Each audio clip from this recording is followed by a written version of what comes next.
Start off with well, become lifelong learners and contribute positively to society.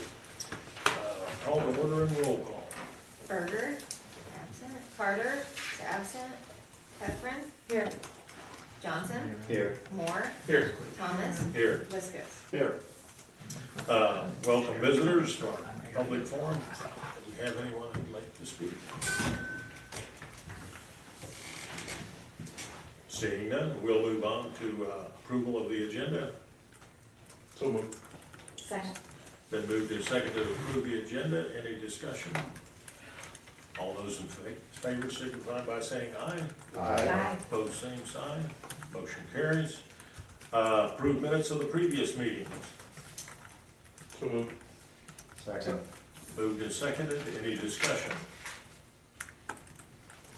No discussion. All those in favor of approving the minutes of the previous meeting signify by saying aye. Aye. Opposed, same sign. Motion carries. Old business. We have no old business. New business. Update from OPA Food Service Management Company. And here she is. Hello. I have a presentation that I want to share with you. Cameron, would we be able to help her? Help out. Oh, you already got it. Oh, look at you. You're good. You're great. Jeez, how do you get ahead? I can't. I'm trying. Okay. So every year I do a business review for OPA in itself. We did it in the spring this last year. This year we did it in the fall. So this is what the beginning of it looked like. So I'm just going to kind of go through this. This is for Centerville School District, and I have been with the school district 2 years, almost 3. We have an enrollment of 1214 with an average daily attendance of 1116. We have 4 buildings. Our free and reduced percentage is 48%. The reduced is 8%. Directly certified is 43%. CACFP programs, we are not eligible for that. I'm hoping that will change with our rebid year, which is in 26-27.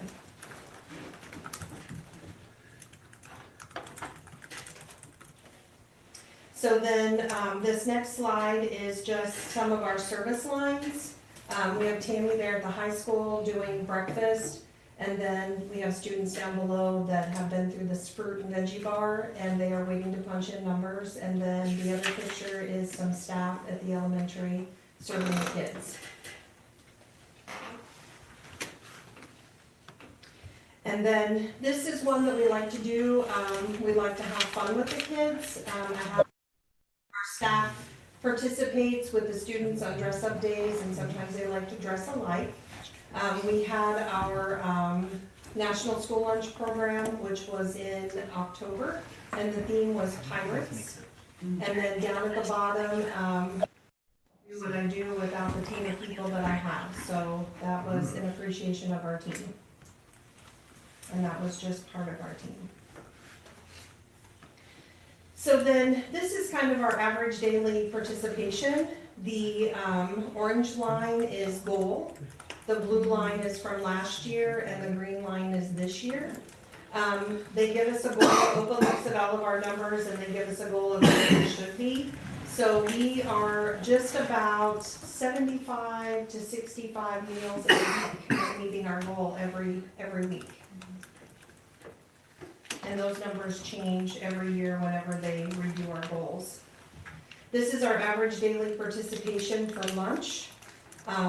The orange is our goal, the goal line, and then the blue is where we were at last year, and the green is this year. As with anything that we do, there's always room for improvement in everything. This is breakfast. This is one where we really need to, we work very hard to try to make our numbers here be a whole lot better. We just don't have our numbers that we pulled. We have 52% of our population that eats lunch. Our breakfast is very small, 19%.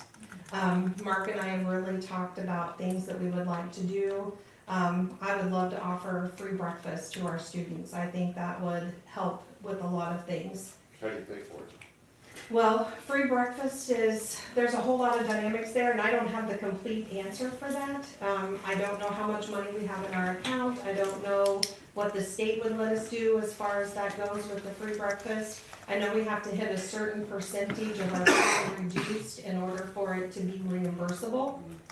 So, I mean, it would be reimbursable, but you would also be letting the kids who would pay be able to eat free also. And there's still reimbursement money there. So, I mean, we need to look at numbers and see where it all weighs out. Yeah, that sounds really worthwhile. Yeah, it would Now, pursue. I think our break-even point, we need like 8% more free and reduced lunch rate to be able to break even on 8 or 10 or something around Yeah, that. it's not a When we lot. calculated it, Belinda hooked me up with a person in the OPA business office to help me kind of work through the calculations on what it would look like. We might have that percentage even hanging out there. I know there's a lot of people that are resistant to filling out forms, that even if they didn't choose to use it, having a form on file could help support that kind of program for us. I mean, I think people, when they look at free and reduced applications, I think they think of, you know, a stigma along with it. But there's so much more that free and reduced applications go along with.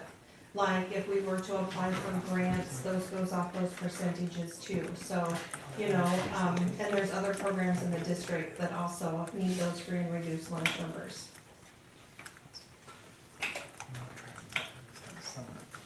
And then this is our combined food usage per meal, so this is everything. Students, teachers, à la carte dollars that are transferred over into meals and stuff like that too. So, actually, this is our combined food usage, I'm sorry. Combined food usage, we are given a goal each week of what we should make, you know, a dollar amount. And, this is something that also lets us know that where we're spending our money, if we're spending it like we should, if kitchens are making enough food, you know, not overproducing or underproducing. So, this is a good chart here. This is something that, we wanna be below the line is the goal on this one. And, we did have a spike. We've had a couple of new kitchen managers, new people counting, a couple of mistakes made, so I think that's where the spike came in. But aside from that, we are pretty right where we need to be with our goals. And when I look at breakfast goals, I mean, I know breakfast is like 19%, and I just, when I look at it and I look at our weekly numbers at the end of the week, really breakfast, we are off by 45 to 50 meals per week for the goals that have been given to us that we need to meet,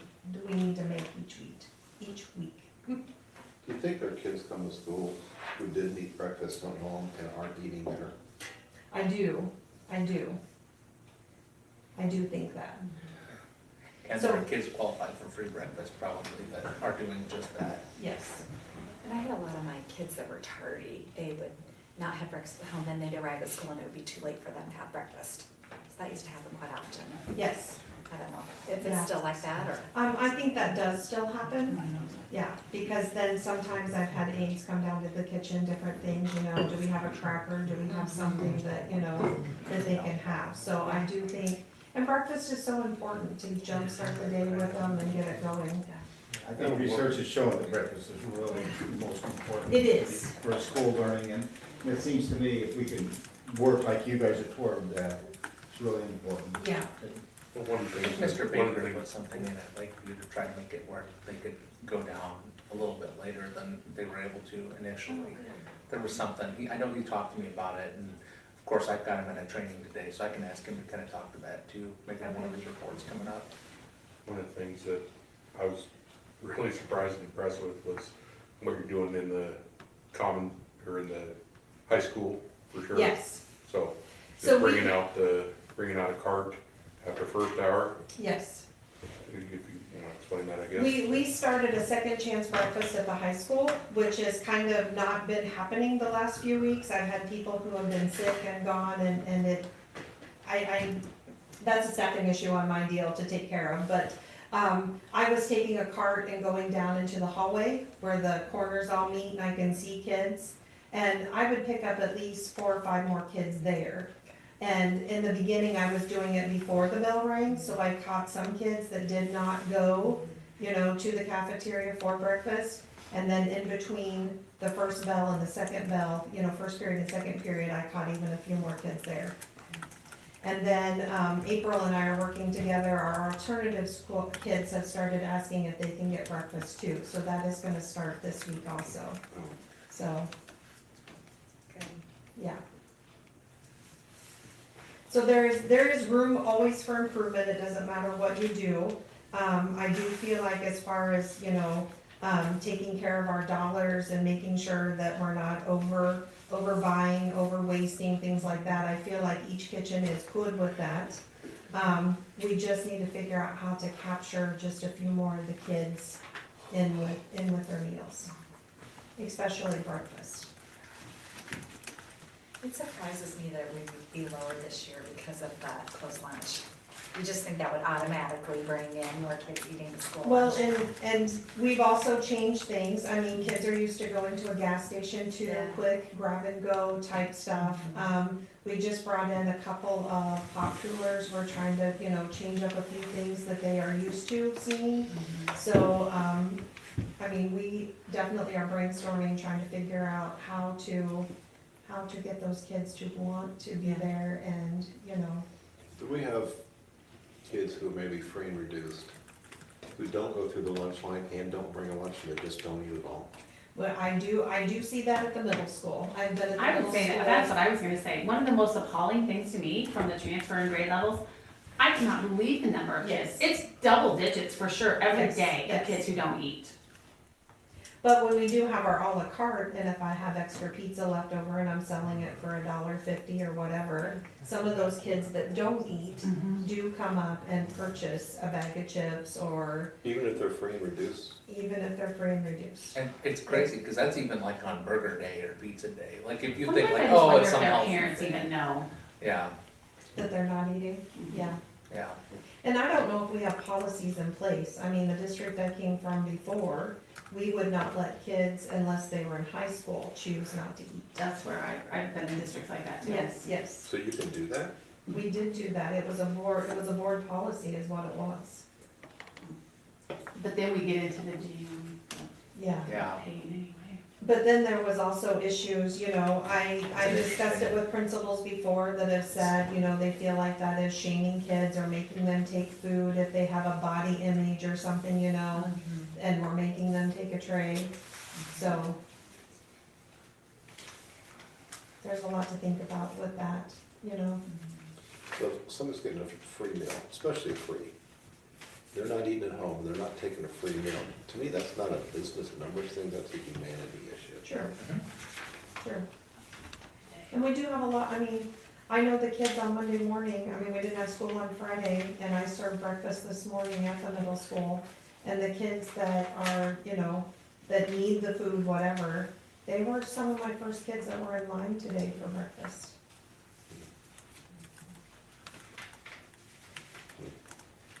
What does the acronym CACFP that you used earlier? Childhood, it's a child, you're You want probably me to not do it? I hard. just Yeah, didn't go Google it, ahead, cause I never get it right. Child and Adult Care Food Yes. Program. yes. Okay, and how would that fit in? Well, that would fit in with like in the afternoon, football players before they go to practice. Any kid that stays after school for tutoring or anything like that, that would need a snack in the afternoon, we would do a snack with them. So some of our trainings that we went to, some of the schools that, you know, I sat through 200 of these business reviews one day and listened to other schools. And, there's a snack and then there's a super snack. And the super snack is more of a reimbursement, not only that, but it's a little bit more food that you're putting in the kids' hands. And the reimbursement rate on it is just crazy. I mean, just crazy. Crazy being like, As A in, lot? a lot of money for your district, okay. yes.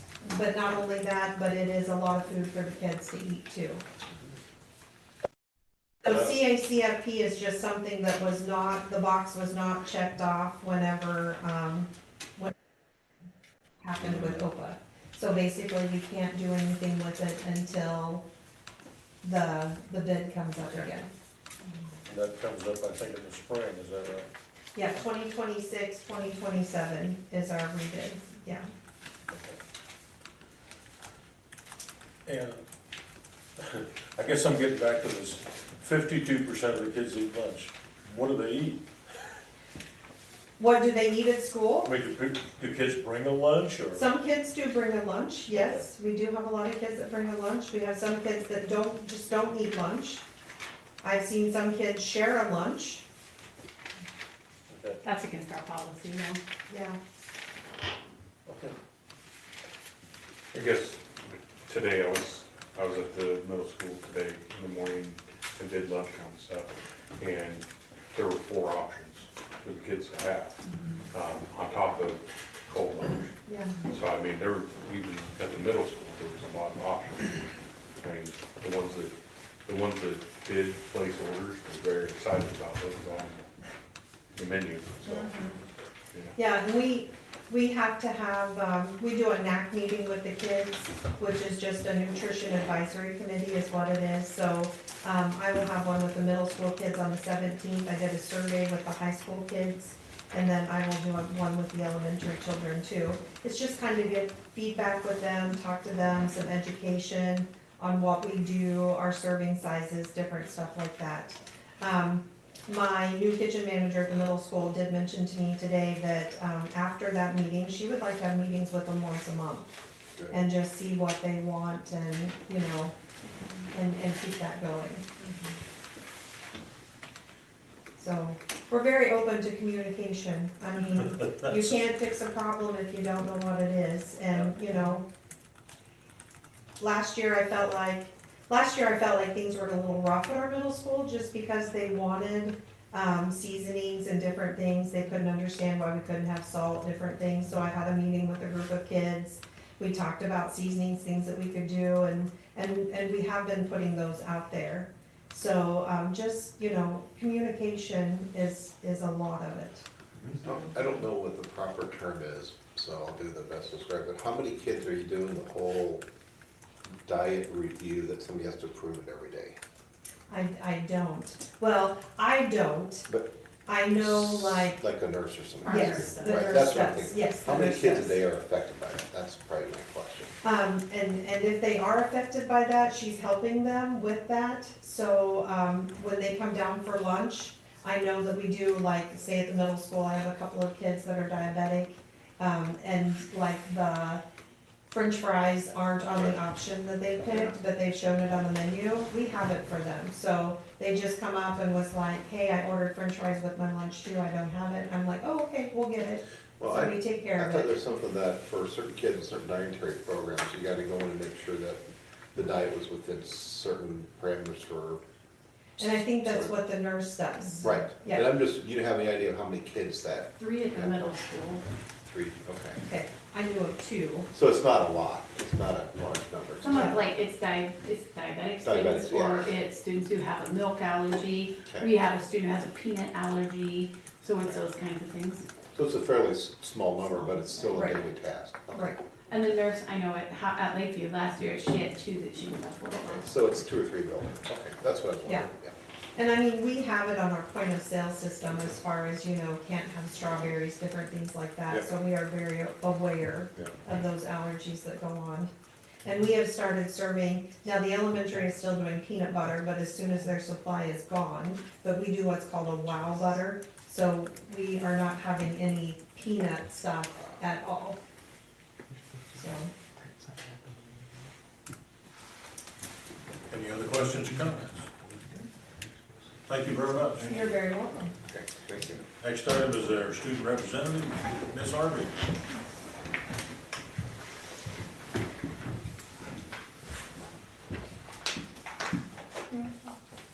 We went to state dance and got P1 rating this weekend, For state what? dance. Oh, dance, okay. Then we had a band concert last week and I heard it went great. I wasn't there because I got sick, but we have Operation Santa fundraisers going on. This week we have our cookie decorating contest. we're getting more people that participate, but we're kind of struggling with that. And then we have a cookie eating contest next week. But there's a Struggle lot of with that. participation. When I'm going, Yeah. nonetheless. Do you need What guests day on is that? that? Oh. And they have dessert parties for the teachers. And kids night out got canceled, so we're doing pie to teachers. And then this year we did basketball cheerleaders, which we haven't had before, I heard. And we started mock trial last week. And that's about it. Tell me about your involvement with Operation Santa. I'm in the cookie decorating contest, and I'm actually making all the cookies Okay. for the students. It's about, like, I'm gonna make like 40 cookies. And I'm getting like everything. My team. There you go. Unfortunately, that happens. That happens. Once you're on a committee and they see you do stuff. Yeah. Yeah. We only have like 2 people in my committee who's really doing stuff. There you go. Guess what, as you get older, it doesn't change. Gets worse. Well said, Mr. Whisker. Any So other then- questions? So then how Carol? does that tie to the Operation Santa? Do you, like, is there Yeah. how does that, the We have cookie? people pay like $2 per cookie. Oh, to okay, decorate. gotcha, so people are buying it, okay, Okay, that's it. all right. All right. Are you involved in the mock trial? Are you too busy baking cookies? I'm involved in If mock she trial. needs to test them, she can bring them to practice. That's how I do it. You pay for them. Yes, exactly. Well done. Well done. She's a businesswoman. Well, we'll be curious how the mock trial goes, because I know that's a new event, and hopefully we get some good participation, and you have a lot of fun doing it. So. We've actually had a lot of kids go there. You like to argue? Sometimes. Ask her mom. And who's the supervisor of that? Mark Taylor. Oh, all We had right. 16 come to our interest meeting, Oh, so fun. that's real exciting. We have 9 going to a conference in Mount Vernon on Saturday, taking off at 6 in the morning, Okay. so, All right. yeah. Any other questions? Thank you, Ms. Harvey. Thank you. Thank you. Next one is a presentation of acceptance of the FY '23 audit. All of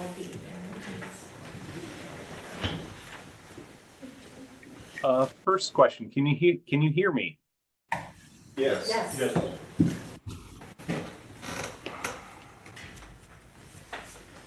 We'll just.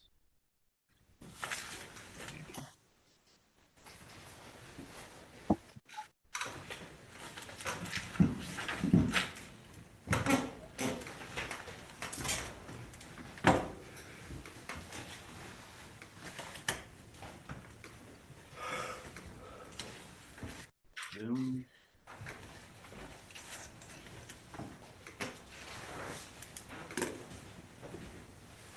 Apparently Zoom decided I don't want to share a screen with you. There it goes. Okay.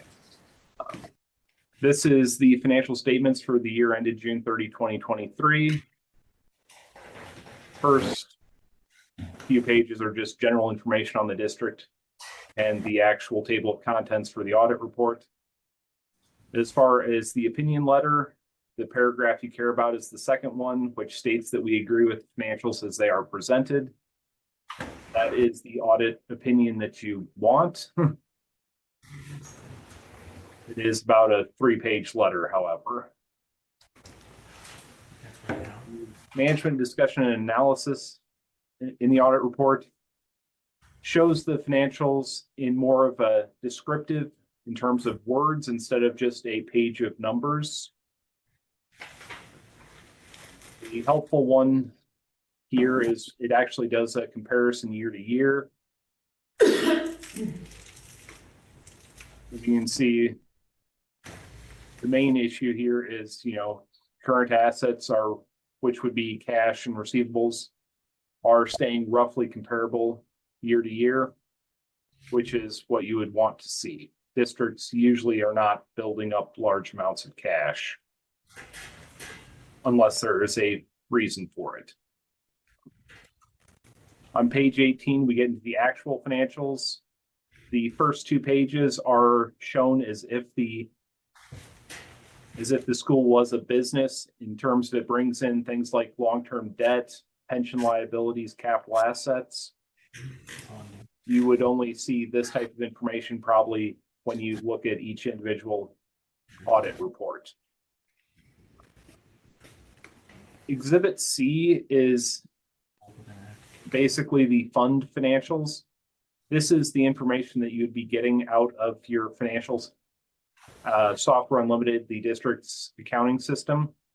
So you'd be able to get this information monthly or however often you would want it. The funds do get broken down here. General fund, which is the main operating fund of the district, capital projects, and then just the non-major funds get shown combined. That is how the actual accounting standards require them to be presented, to try to avoid, in some entities you'd have 7 or 8 very small funds, and they want to try and condense this as much as possible.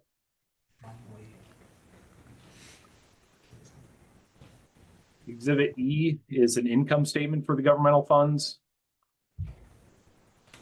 General fund, as you can see, went up a little bit from compared to the prior year. That one is not, that would just be, depending upon what you are actually doing. It's important to note that the source of your income is broken down up above. As you can see, state money provides the vast majority of the funds for a school district and general fund in your case. Capital assets, the capital projects funds, you are doing various construction activities around the district, so you are actually issuing bonds. That will change year to year depending upon what you are actually doing. But exhibits G, H, and I, these would be your business type funds, your school nutrition, the 3-year-old preschool, and then the internal service fund, which is doing some of your services to some of the employees. The important thing to remember is this is a bit different than probably a lot of the reports you see, since these do include OPEB items that flow through the financials, which you would not see on a monthly basis. Let's see. This one is probably more helpful for you since you were talking about your nutrition fund earlier. This is purely cash in, cash out. So you can see that the cash in your nutrition fund did go up on a yearly basis, which is what you would want to see. I know depending upon the district, some districts have situations where the nutrition fund has no money in it. Exhibits J and K, these are the private purpose trust scholarship. It does get presented, but it gets shown separately since that money is not available to you for the activities of the district. Notes to the financial statements. These provide a lot more of the detail behind the scenes. They provide definitions. They show bond repayment schedules. Depending upon what you are interested in, they can provide additional information. You guys are getting quite a few revenue bonds there. It's a little bit unusual that it has to go over that many pages. But that's just to also prevent them so you can actually read them.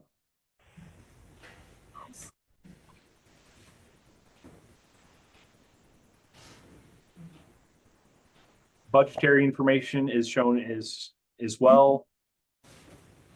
This one is just comparing how you actually performed versus what the budgeted amounts were. It's not unusual to have adjustments there.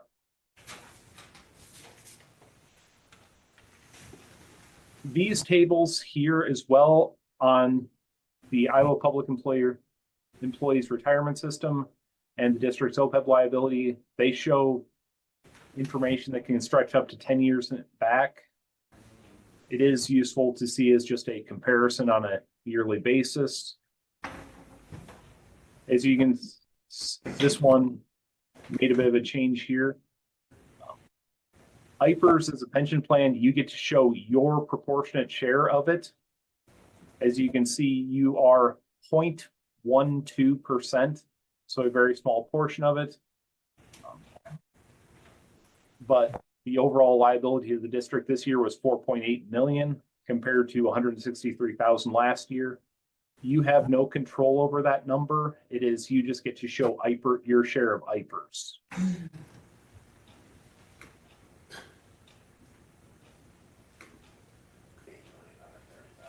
Let's see, this is just some description on it. OPEB, this is trying to reflect people when they go into retirement for what kind of a cost there is associated with them to the district.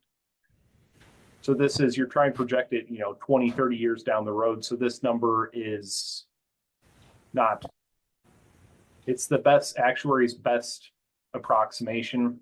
It is not a solid definitive number. Supplementary information. This provides combining schedules for smaller funds, both a balance sheet and an income statement. The capital projects always shows a combining schedule here to keep the statewide sales tax separate from your property tax that you're levying for similar things. The districts also get to show a combining schedule for your activity fund. It can get a bit messy there. Same with for your district since you have that support trust. The next schedule here is just showing governmental funds for the past 10 years. It is not an exact comparison since the state will constantly reclassify how they want you to show various expenses. So it is an approximation, but some things can change year to year just based on how the state wants to change things. Next schedule is the schedule of expenditure of federal awards. Since Centerville gets over $750,000 of federal money, you have to get a single audit, which then has some extra reporting requirements behind the scenes, and also results in this wonderful schedule being shown. Most of your money, fortunately, comes through the Iowa Department of Education or through one of the AEAs in your area. So it is somewhat more helpful for you than some entities that have to get money from multiple sources and get multiple reporting requirements.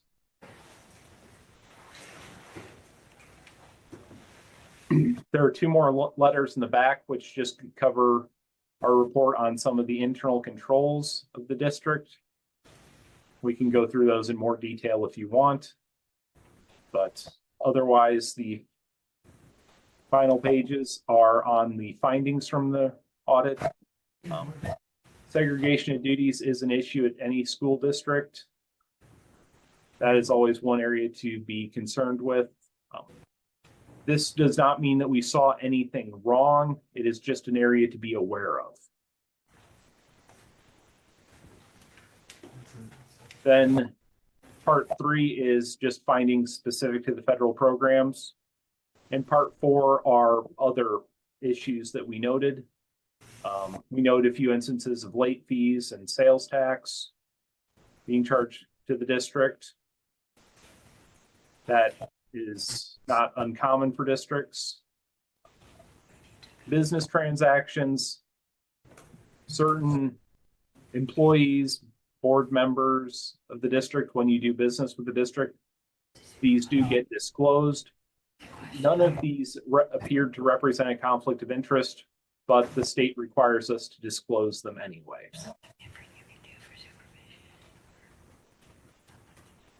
As far as other findings here, certified enrollment, that is a common comment that we see at essentially, if I would have to guess, well over 50% of the districts that we look at get some variation of an enrollment comment. This has to do with the wonderful new system for how things are reported to the state.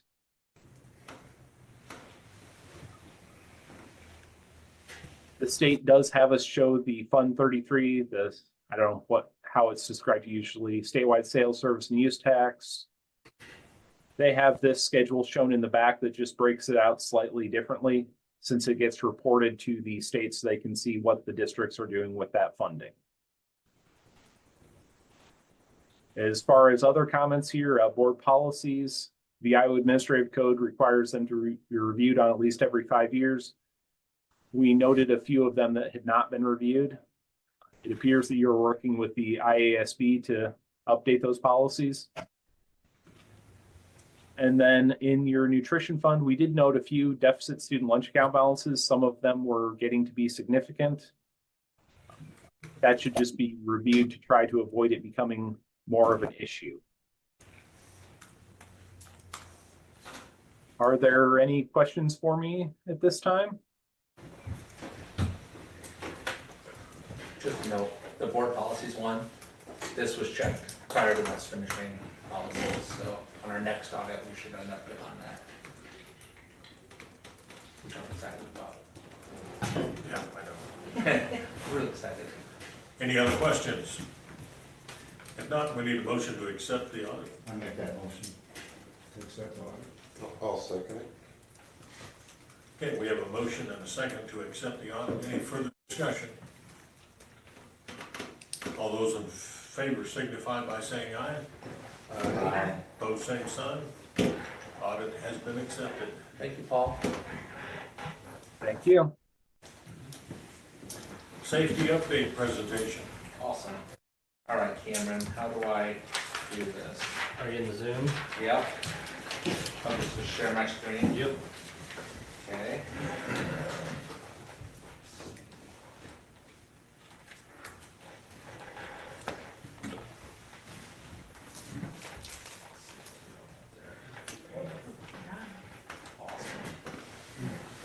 All right, so Mr. Thomas and I were just talking, we wanted to share a couple of things that we've done since our vulnerability assessment, which was done by Tetra Tech my first year.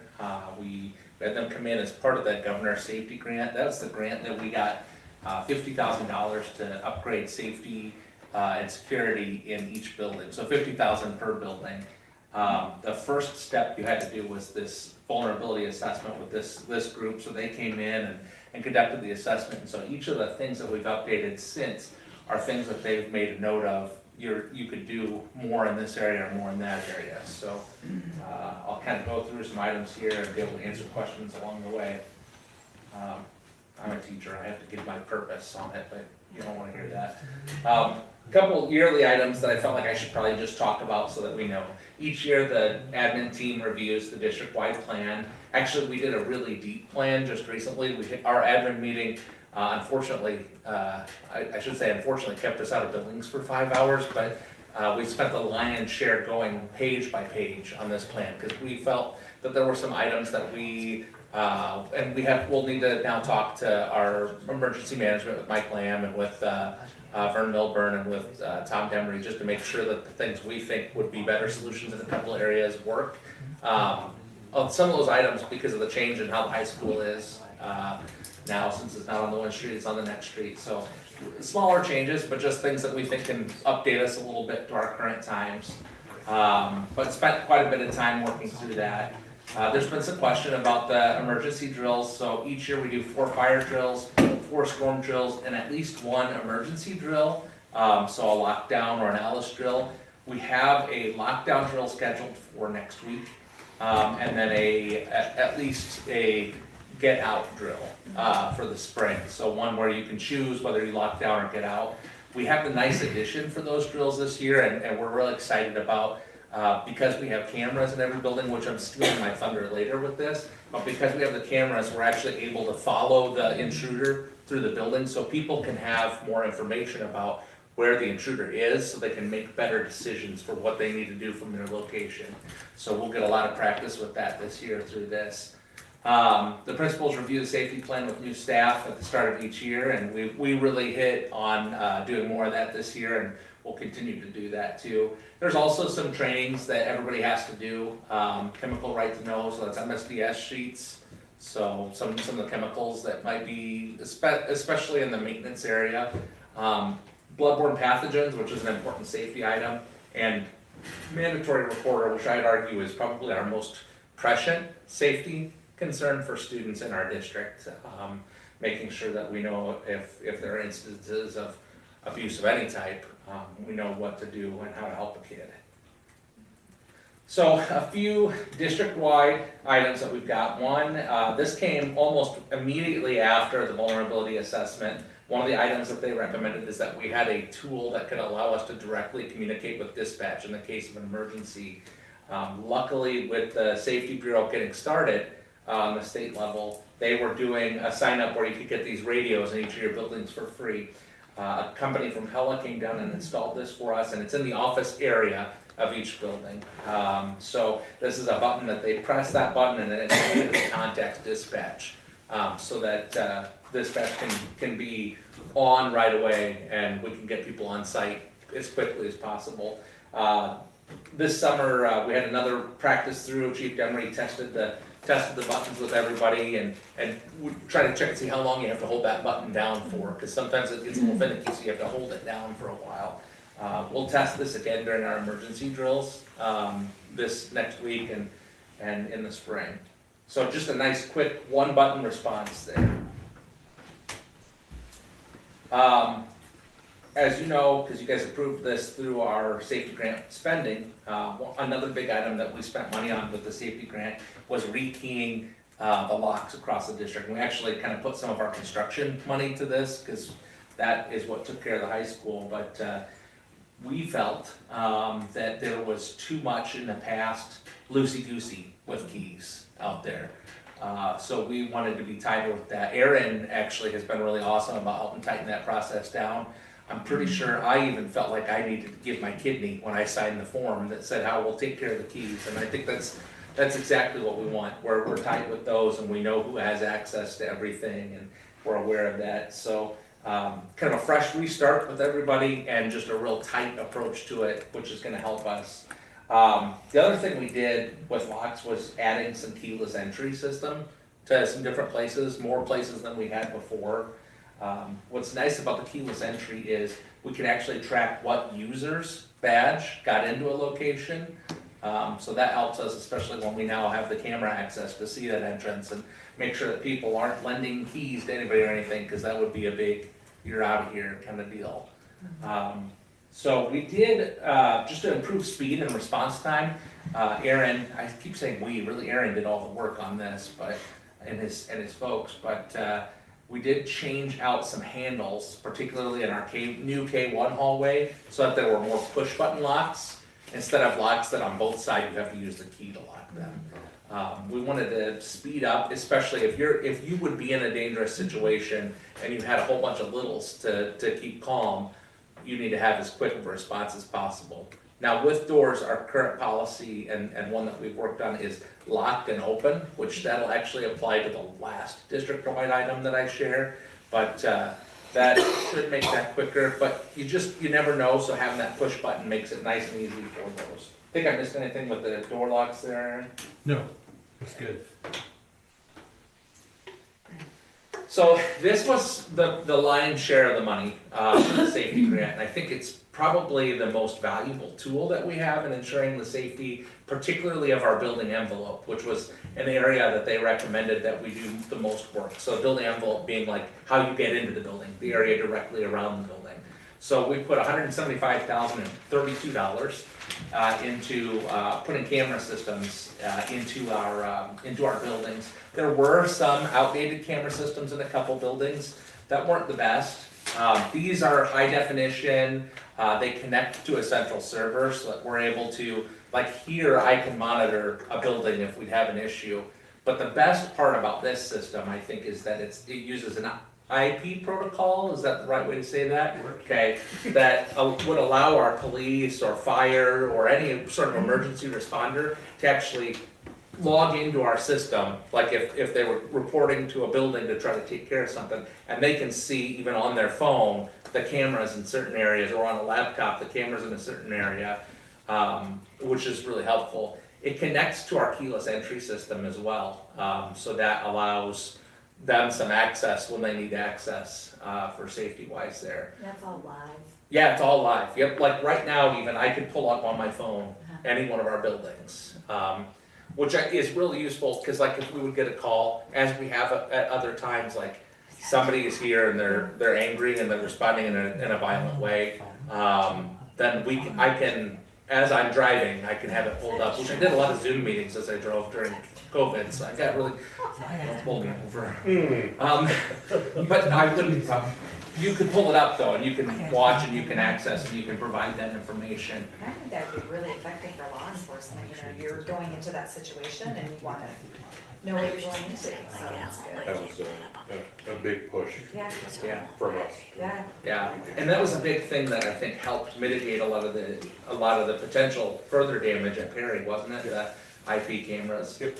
So the bottom picture there, it's really hard to tell with that red frame around it, that's actually the red wall. So each building secretary has a large screen this size in their office, and there's a camera view that kind of hits their hot spots in their building that they've got on all the time for them to watch. The hotspots often will include entryways, but like if somebody beeps a button to come in, that'll automatically pop up for them until they clear it. But it also includes, we know that, you know, the hallway over here is a place where kids aren't always doing the right thing, or they dilly-dally there. We can keep an eye on it and make sure it's safe. So that's something that I had in a previous district that was really valuable for us, and I think it seems like our secretaries and principals have liked that so far. that was one thing I really liked about the design of the new building is the lockers, they're low, you Yeah. can see. I should have put that in here Well, you probably. can, yeah, you can. That's a put good that. point. And we were curious, I don't know who remembers, but during the early part of when those lockers got put in, we kind of looked at it and we thought, gosh, that looks really uncomfortable and not very convenient, but you're right, you can see that Yeah. whole hallway now with that.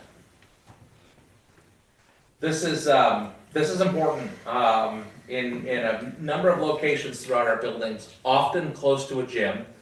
We have AEDs, Stop the Bleed, which those are spread out a little bit more, the Stop the Bleed are, and Narcan spray kits. A lot of the work to be able to afford to have these in our buildings has been done with the help of Appaloosa County Public Health. They've either gotten grants to put some of these items up or helped us find a deal a lot of times. So they've been a real big help on this. Our nurses check the batteries in the AEDs. Because those wear out over time, so it's something you gotta have on hand, because you just never know. One, if you even think, just even highly athletic high school kids in the US have had issues where they needed an AED to pull them out of it, so.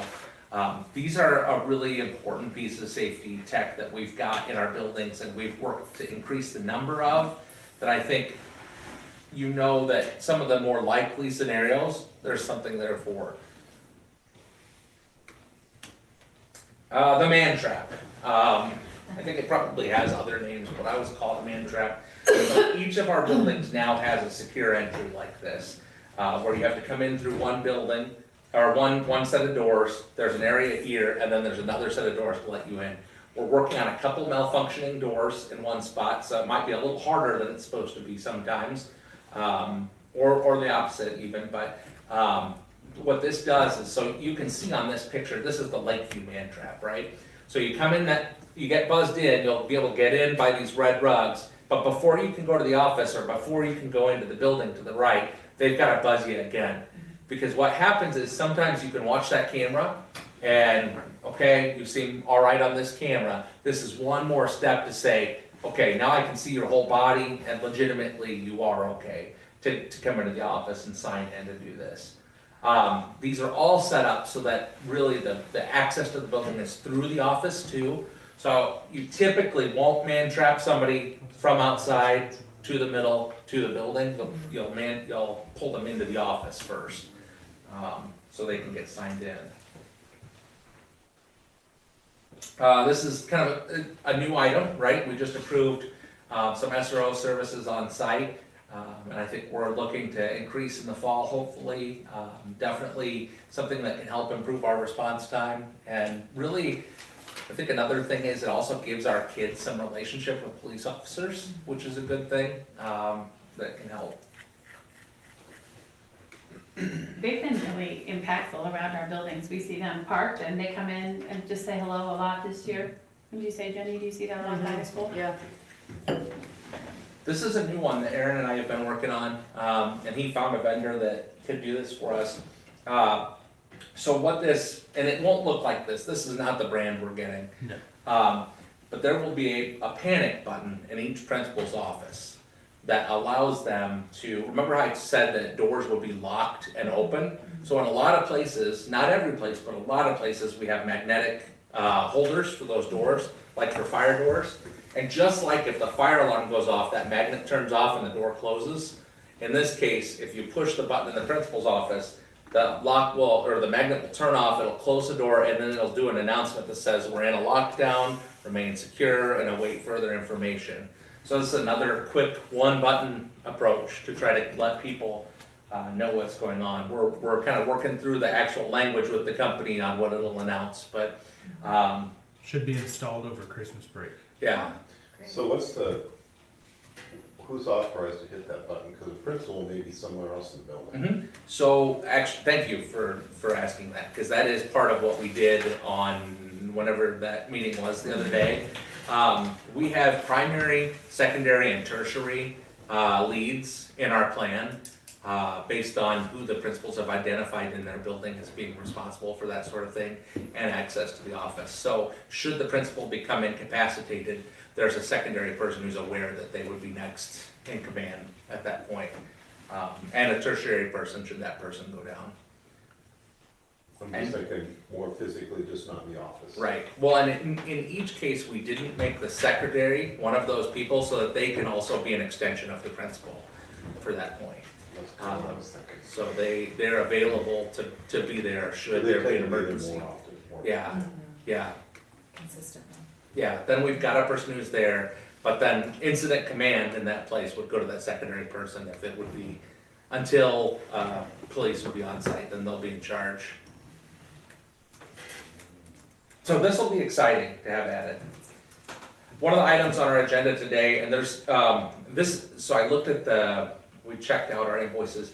The ones that we're proposing today are the start. We have some additional items that we'll want to get to finish the work on this, but these are those films that go on windows. They're perforated so that you can see out, but you can't see in to the building. And that's, I mean, you're just looking to reduce the sight line for somebody who might be looking to plan something nefarious.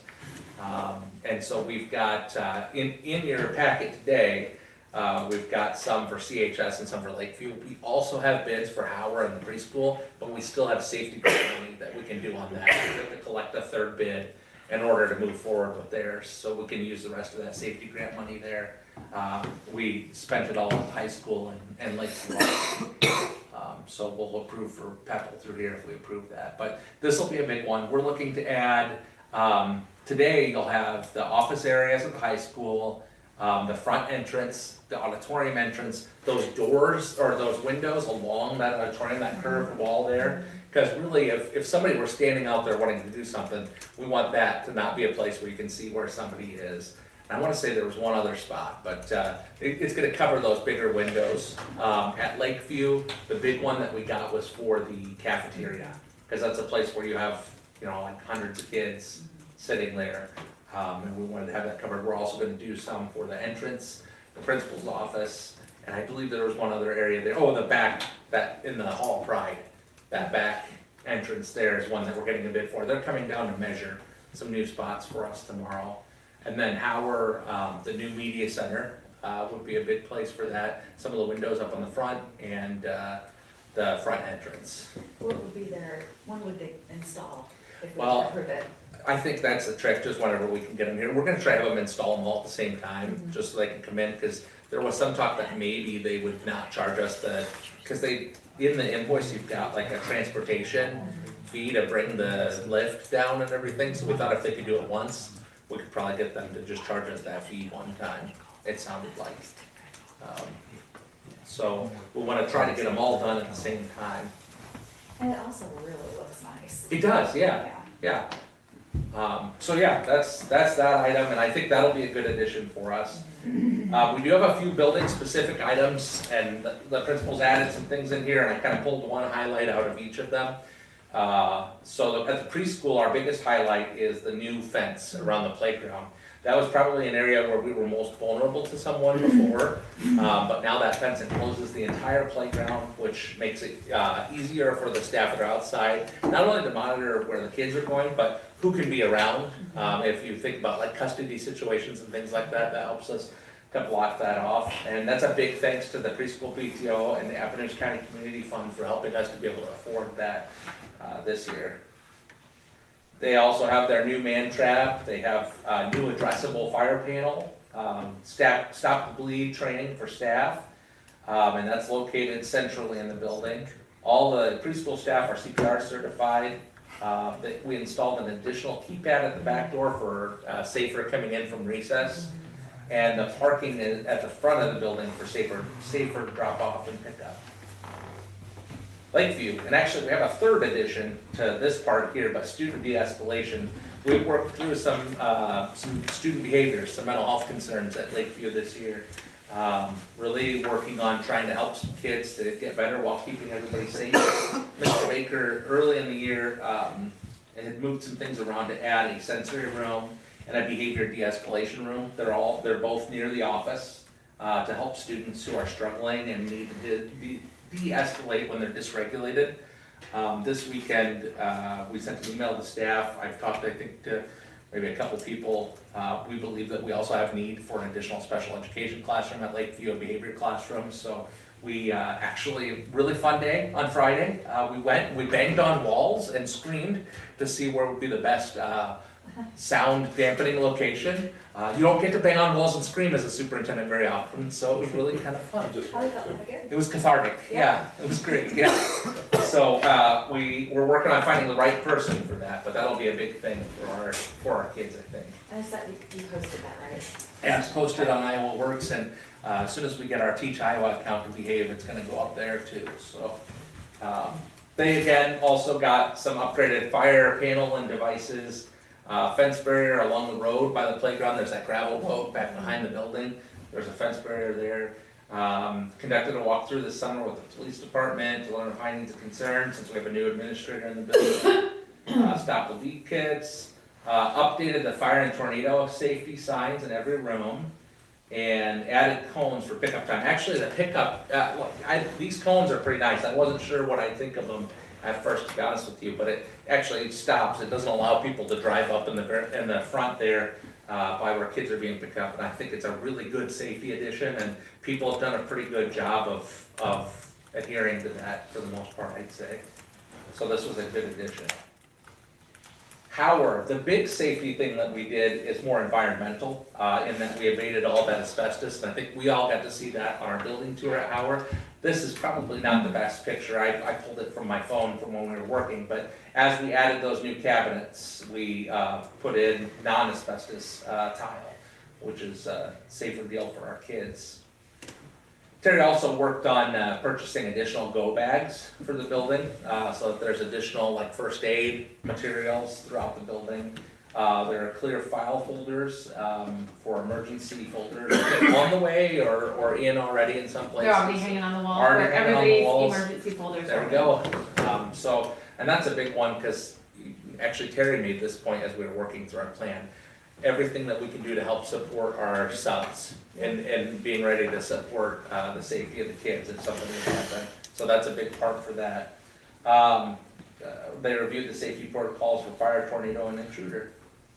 CHS, I think the biggest safety addition obviously is the new main building. We have less entrances into the building than we did before, and more monitoring of those entrances at the very least. So just making sure that our entry to the building is secure is such a big deal there. Oh, and the supervision is another big part of that. There's a lot of additional supervision with some of those spaces that they've really put in place. There's some corners and nooks and crannies that I think get people during passing time, so they've made a real effort to watch those nooks and crannies. Again, AED, CPR training offered to staff during an upcoming PD. Narcan training and AED training have already been offered. Safety presentations for students on vaping. This was fantastic. The junior high and the high school had this steered straight, and we really heard positive remarks from our students about that. We're doing the window films.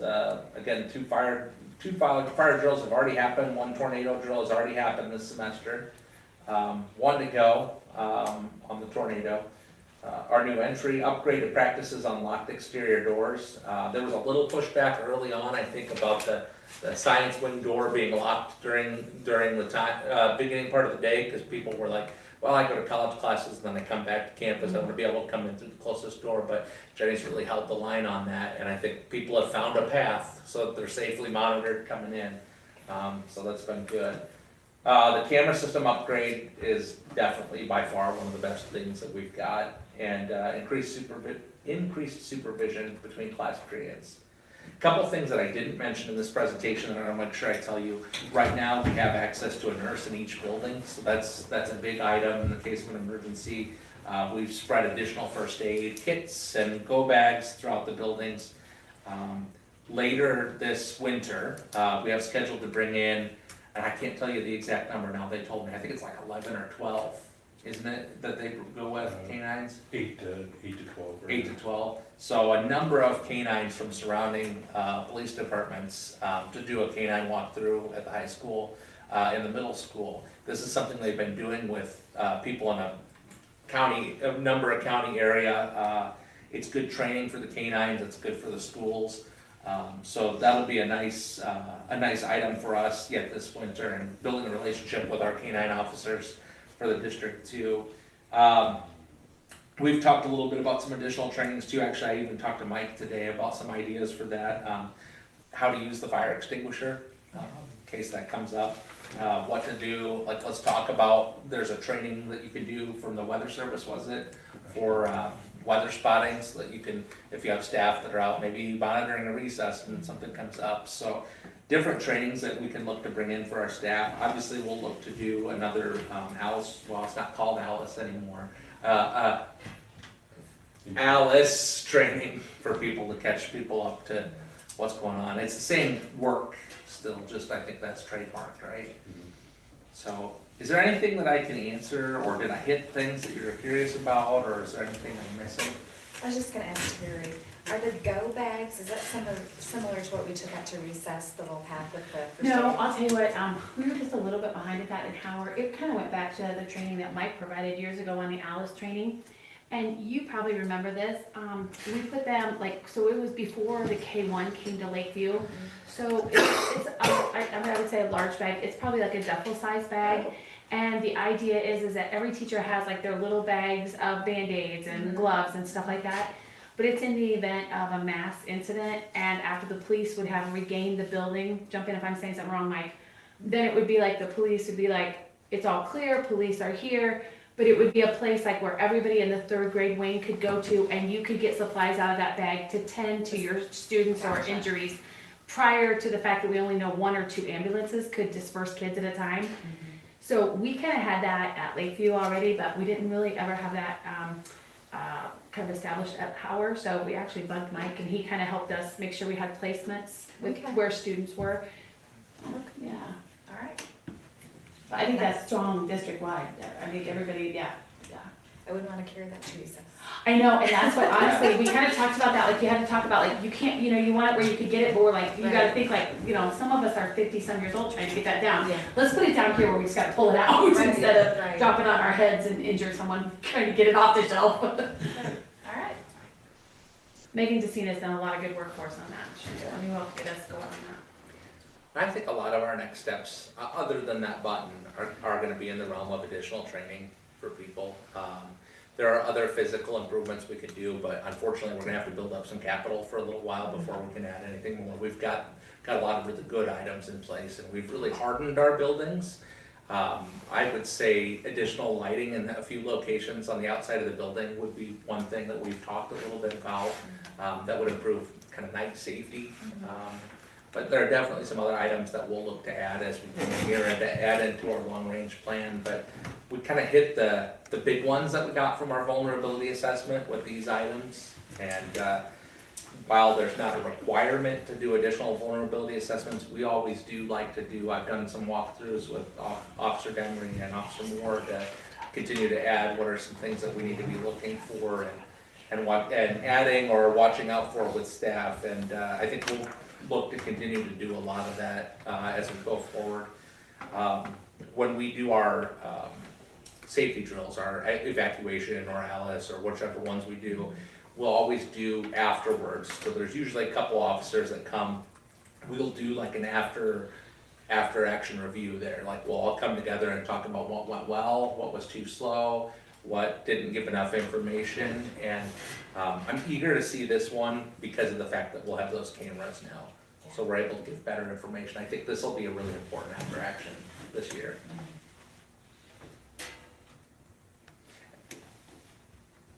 Any questions? I have one. Mr. Moore, what do you think? Of the presentation or just the narrative? Well, you wear two hats in the room. Yeah. No, I think that's just that's the stuff, what Mark presented, that you can see physically. I guess over the years, just what the staff is, they don't, throughout the years, just what the staff has learned and what they got hopefully we trained them, most of them, for the, almost like the cop eyesight. I think a lot of them see now, hey, I'm watching this while I'm doing this, and I think that's gone a long ways, but, as a district, we put a lot of money into hardening our buildings, and,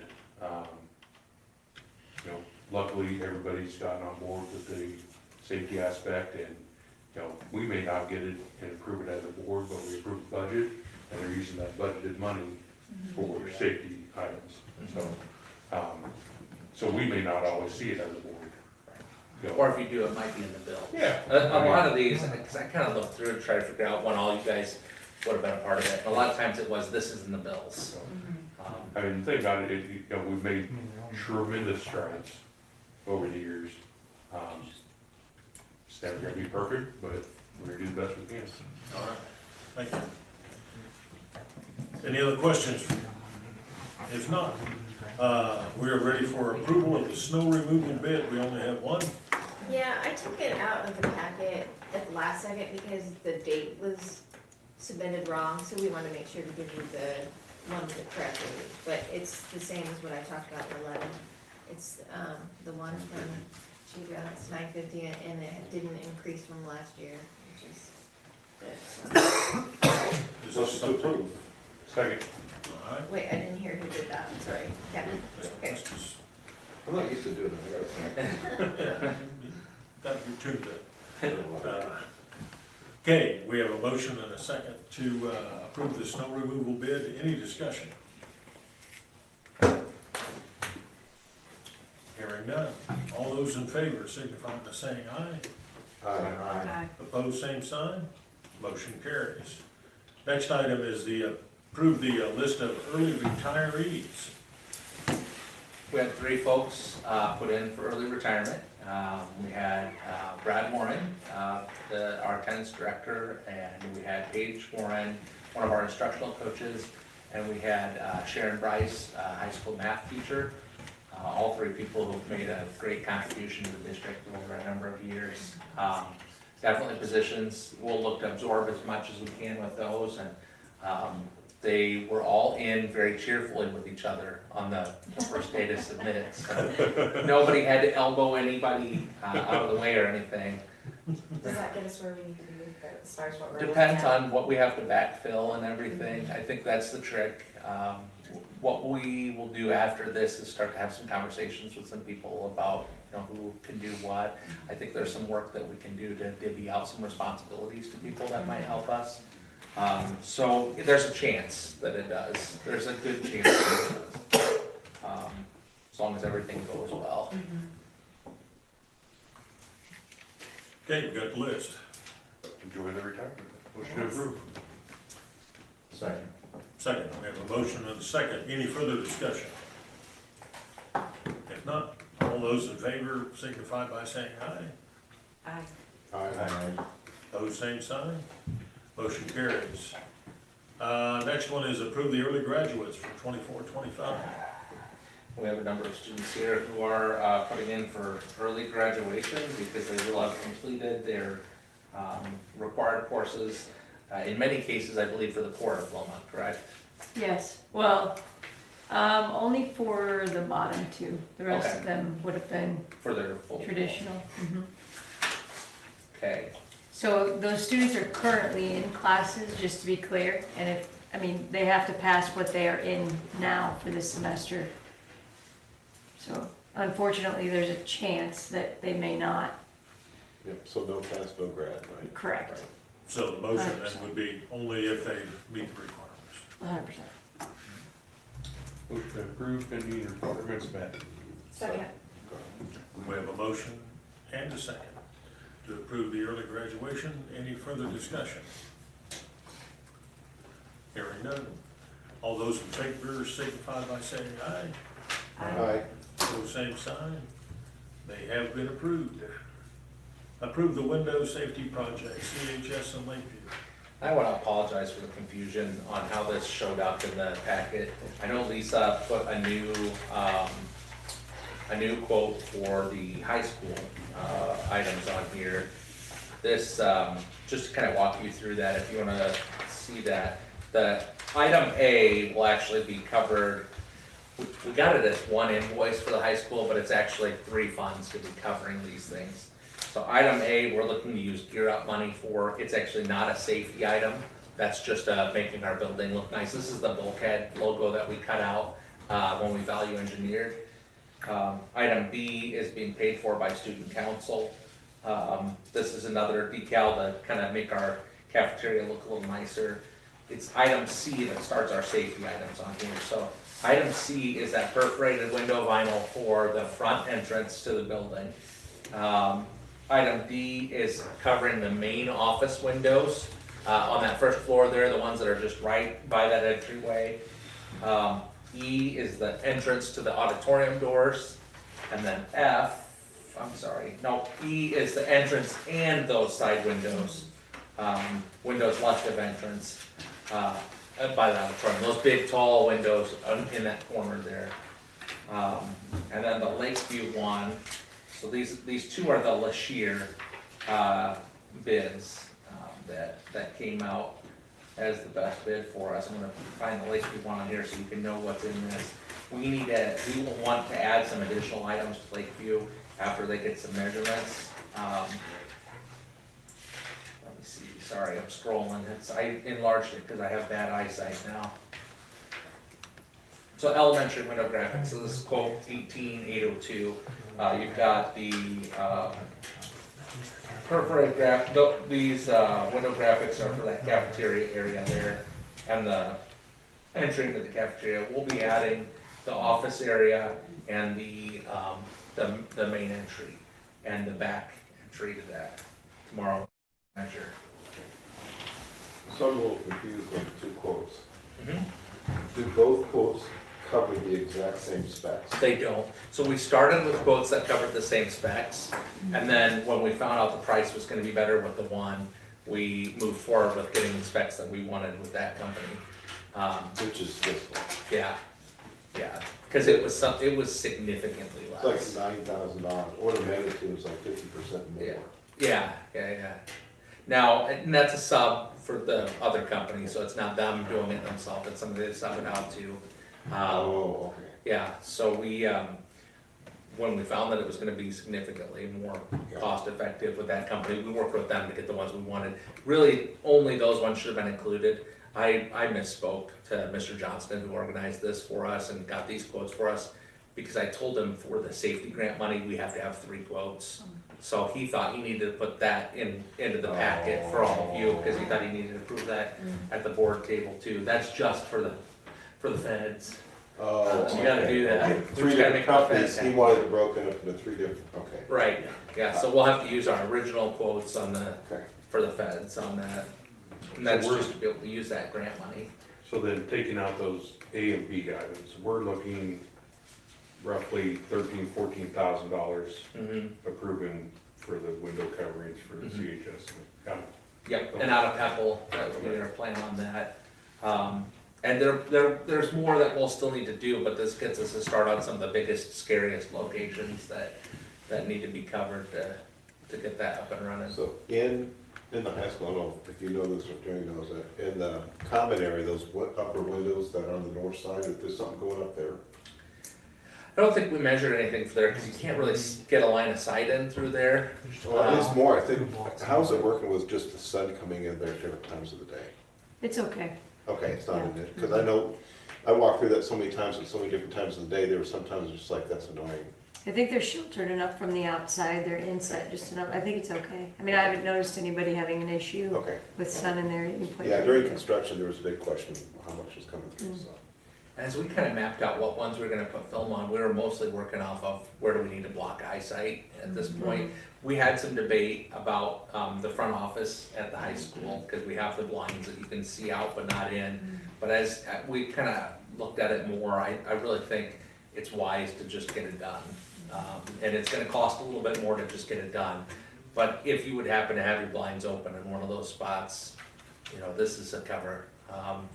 Not that you wanna say that there's a place that a person who wants to do wrong would know to go there, but gosh, I mean, when the person who's in charge is there, you want them as protected from that as possible, so they can be in charge and make sure everybody's safe. And it'll look, like you said, I think it'll look a lot nicer to have all that graphic out there and real smooth look on our nice new building. Then we gotta figure out a big gym wall, what we wanna do with that at some point. That's, yeah, the gym wall seems kind of plain. We should have Shauna Noel and paint something, she's pretty That'd be a phenomenal. good person to do, yeah. There's, Her and Sarah Conrad could look that up. yeah, we're researching that a little bit. Spruce thing. Motion to approve. Thank you. Second. Okay, we have a motion and a second to approve the window safety project. Any more discussion? All those in favor signify by saying aye. Opposed, same sign. Motion approved. Next one is approve the SBRC request for allowable growth and supplemental aid for the late open enrollment. Motion approved. Second. Everybody knows what this one is already, yeah. Yeah, we got this. Okay. Yeah, 5 years ago, so what's this, give Yeah. an explanation. Something's gonna happen. So we have a motion and a second. Any further discussion? Hearing none. All those in favor signify by saying aye. Opposed, same sign. Motion carries. The next one is approve the SBRC request for allowable growth and supplemental aid for EL instruction beyond. Motion approved. Second. Okay. We have a motion and a second. Any discussion? No discussion. All those in favor signify by saying aye. Aye. Opposed, same sign. Motion carries. Approve review of board policy 103.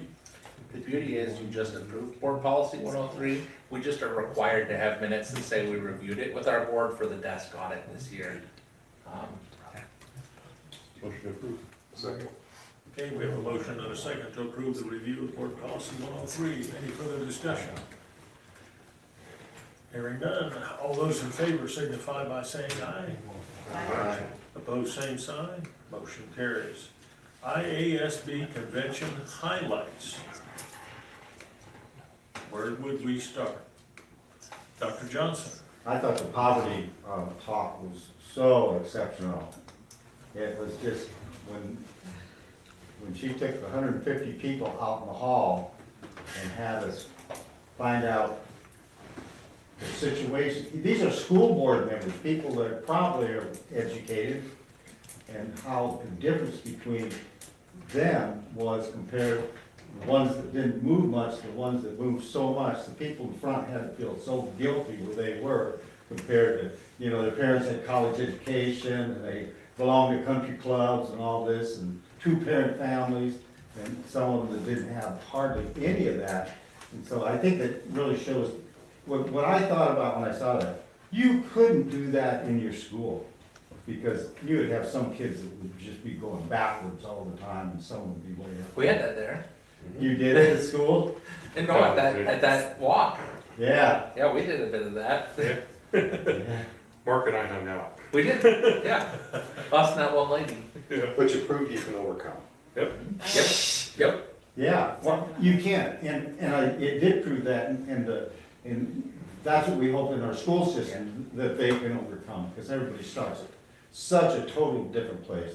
And I know we talked about this before, the kids that, oh, you wish their parents would read to them and things like that. It ain't gonna happen, it's just the way it is, so you take them where they are, we know that.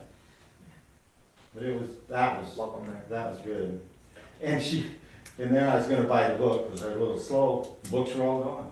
So I get it I got a for copy, Christmas. so as soon as I'm done with it, you're welcome. Well, I get it for Christmas. I have a copy too. Yeah. What? I have a copy as well. Yeah,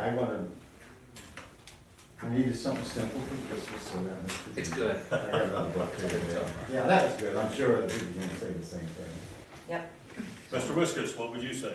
The AI thing was interesting. For that one, I kind of had to stand in the back for a lot of reasons, but I will tell you, at the beginning of the year, Mackenzie Lane I was walking through the building the first week, and he was showing how he can bring up different math questions using ChatGPT, and then how we kind of make some modifications and bring up a question. I thought, and it was just like, that's a pretty interesting technology. At the same time, it's when you start getting into English and writing papers, you know, now you get into cheat mode, basically.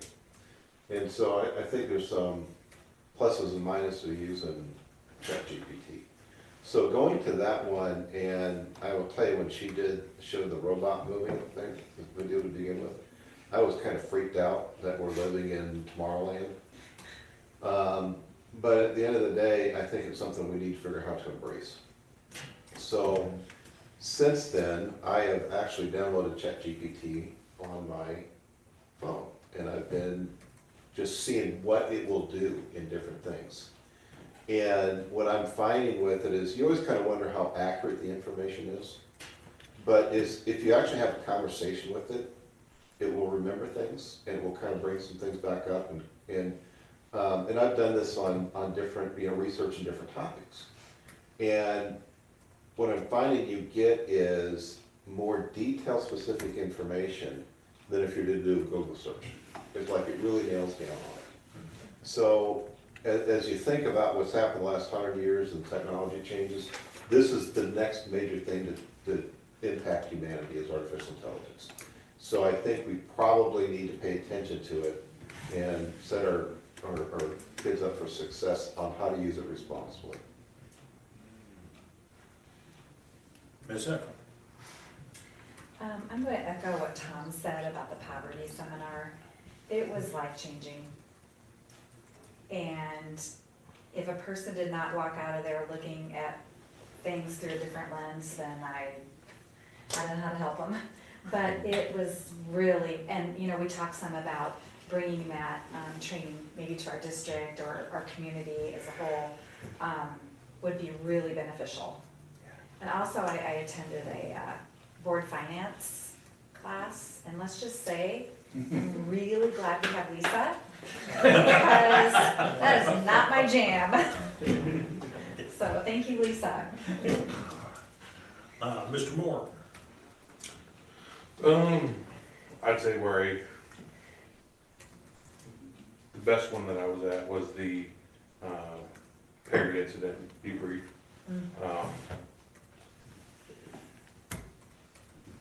Horrible situation. They did a fabulous job with the situation they had in front of them. I read every after action report I can of across the nation of those types of incidents. And Harry's had a very good after action report, and it hit home as someone who trains that we're doing a lot of the correct stuff. That hopefully nothing like that ever happens here, but confidence in our buildings. So. I also would like to add that the vendor fair was epic.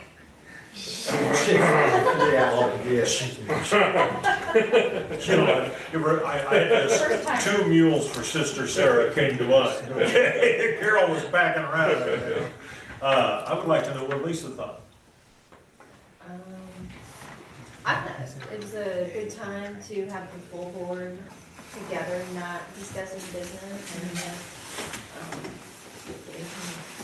talking to each other, just regular basis. I also like the poverty exercise, seeing where people ended up, and I think I ended up not where I thought I would, so that was kind of, but I think we had people in all, some a little bit farther, some way in the back, and some in Mr. Tennant, what would you say? You know, one of my favorite things of this convention is the same as a lot of conventions. I think there's a lot of learning outside of the clinics too. Just talking to people who are doing the work in other places and finding out what's working for them, and made some really good connections with some people from around the state that I don't get to see very often, and picked up on some good ideas from them that I was eager to get to bring back. Definitely excited about that. Obviously, good clinics, the poverty thing was amazing, but that was a big addition to that. Again, I was blown away by the poverty thing. That would be something not just for school, our community could benefit from that. Okay. The other one was the AI. When the lady said 20% gives a false positive, 20% of the time it gives you a false negative, that means 40% of the time this software that they're screening kids' work doesn't really work. And I happened to be sitting next to a lady, I don't really know what her business was, but she said the productivity in their business was at 30 to 40% when they started to use it. And we cannot ignore that technology. We have to teach that right away. That was pretty much, I thought it was all good observations. I just want to mention the AI too. I just want to mention, Tim was sitting right next to me in that, and he pulled up the chat thing too. And he was doing something from his work and pulled something up and got it that quick. And he didn't know anything about it, and I'm a little slower than Tim is, I think, because I didn't get the free one, so. But anyway, I was watching a show on TV, maybe a night on public TV, I guess, and they had the same type of thing, but it had a different name, a specific program, but they had the teachers showing how she took care of the cheating type thing. And she really, they had a person just doing stuff with her, and she could actually, they can, the teachers that know this, and I'm certainly, hopefully we can't lay in people like him that are gonna be good at it. I think the teachers, they've gotta know this stuff. It's really, it's so important. And that just goes back to what I said, what was technology like 100 years ago? You know, and what's it gonna be 100 years from now? And I think this is really it. I mean, most of us grew up without computers.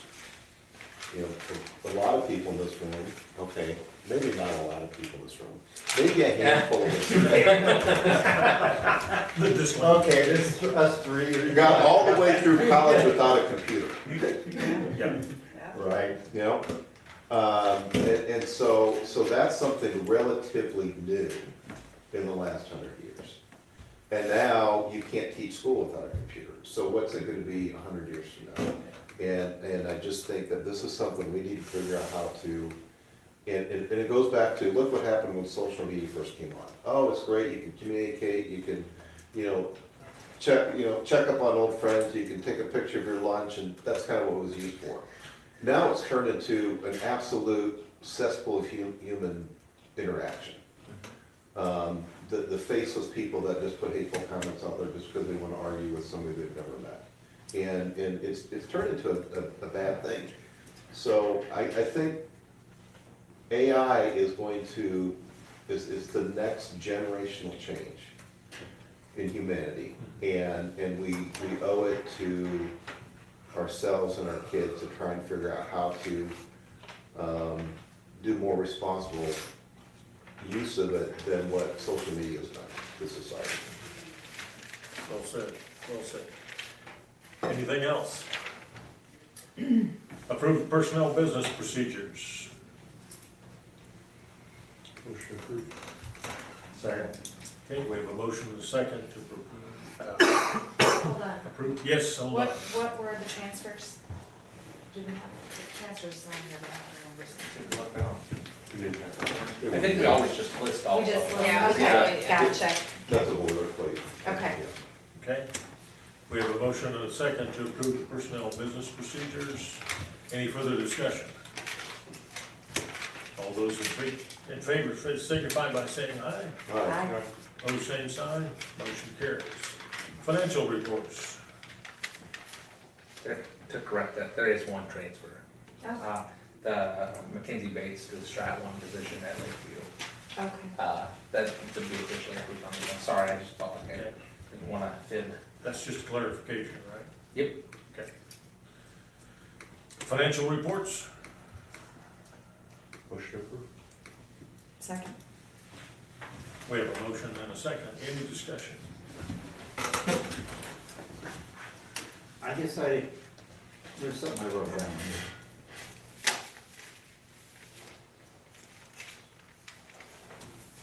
Oh, wasn't there something about the jerseys, they had to get new jerseys for? Yeah. Yeah, and cleaning out the basement of the Lakeview gym, the jerseys for the varsity basketball had been marked incorrectly and So weren't they were- out by staff. they had- So we had to replace those. Unfortunately, they weren't in need of replacement yet. They were new jerseys last year. So that was a costly error in that case. Okay, Yeah. all right. That was my concern. I think what, 8,000-ish costly it was on there?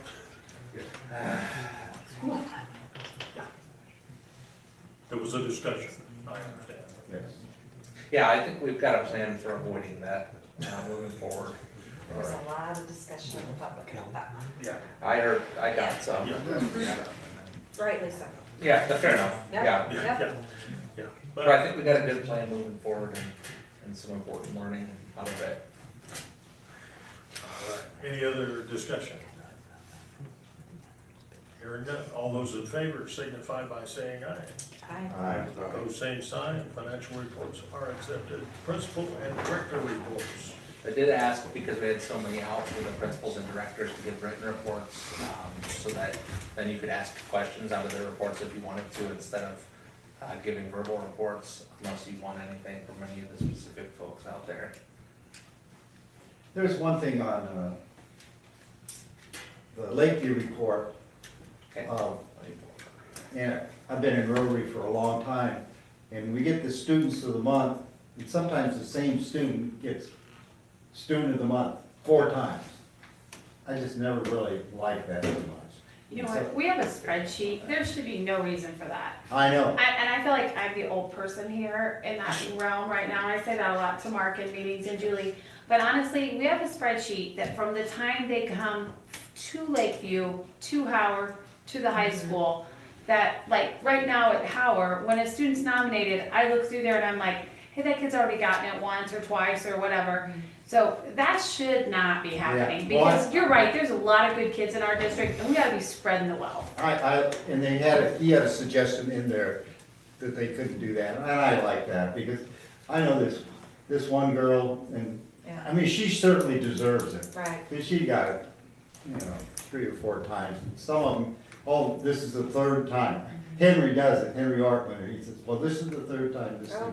And I thought, no, we don't wanna do that, so. Third time in different years or third time in? Yeah, different years, yeah, different Different years, of buildings course. sometimes, but. Before the spreadsheet, I remember running to the prior teachers, okay, did this kid get it? Then go to the next grade down, did they get it in your class, or, Yeah. just to make sure. Well, and I'm not picking on anybody, because I know sometimes when they talked about it, kids would get it that they weren't the top student in their class, or the best Right, jock, or right, something. right. They were kids that just worked hard, and that's what I like to see. Yeah.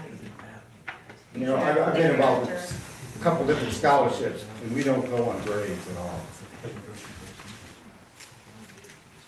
Okay, any other questions about the principals and directors reports?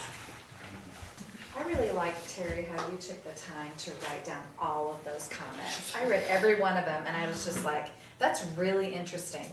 I appreciate you saying that. I feel really bad because of our water main break. I did not want to share that with all of you until I shared it with teachers, because I just wanted them to realize, and it was a huge risk. You could see in there, like, I really liked the kid who thought we needed a new principal, that kind I of saw stuff. that.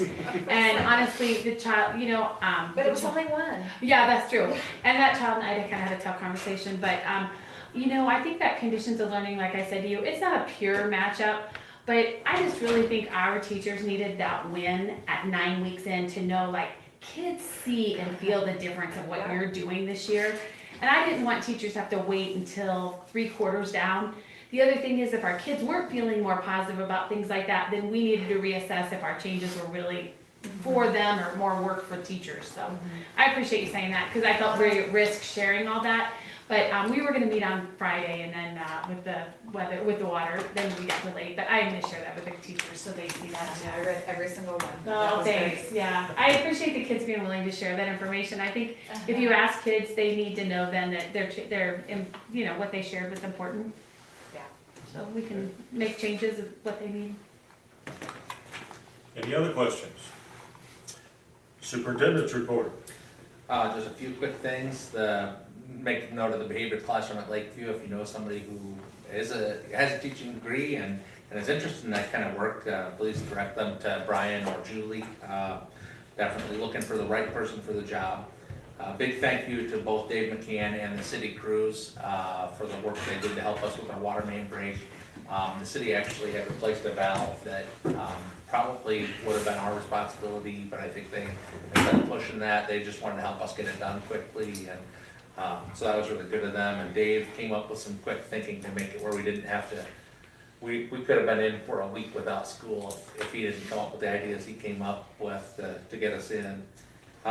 Just signed up for our first job fair of the season at Northwest Missouri State. Very excited about that. Dr. Shears, who I put on my agenda sometimes about coming for leadership coaching, is going to add 3 more of our administrators for coaching starting in the new year. So real excited. We'll have almost our whole team getting that leadership coaching from her. And I think most important, and this is not my win, this is definitely a group of people's win that deserve it. You noticed in Brian's report, but I want to make sure it's said publicly, Lakeview no longer has an ESSA designation, which is, I think, the first time since accountability measures have come out. That's amazing. I mean, that doesn't happen typically, so it's a big win for the folks that are doing the work there. Anything else? Any questions? If not, we are board member takeaways. And I'm gonna start with Dr. Johnson. Well, I got to be first last time, that's not fair, everybody else. I'm thinking you're picking favorites. Yes, I think so.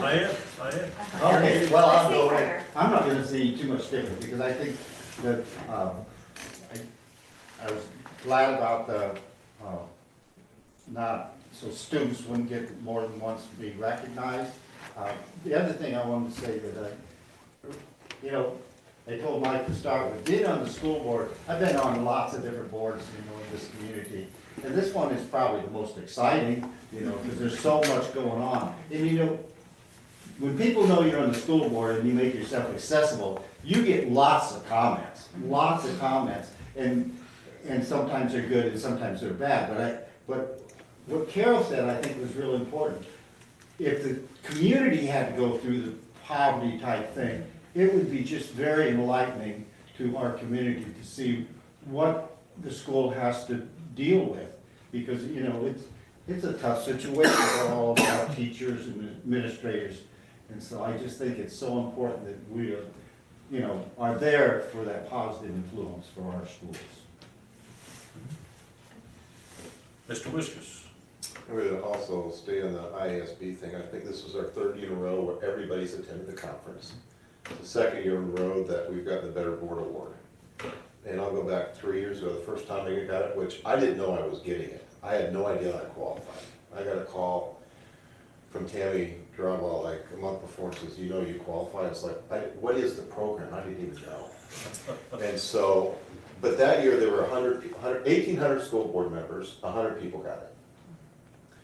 And there were like 15 districts that had Better Board Award. So then the next, so that's when we put the challenge out. The next year, you know, we all got it. And it was 200. They changed the rules and the metrics for the scoring. They made it easier. And so the next year, you know, we got the Better Board Award the first time, and everybody was on there and got it. Except for 2 guys that went off the board, and I understand that. There were 200 people that got it statewide and 20 districts. This year, because they've made the point total easier to obtain, actually. And now there's 300 board members in 30 districts.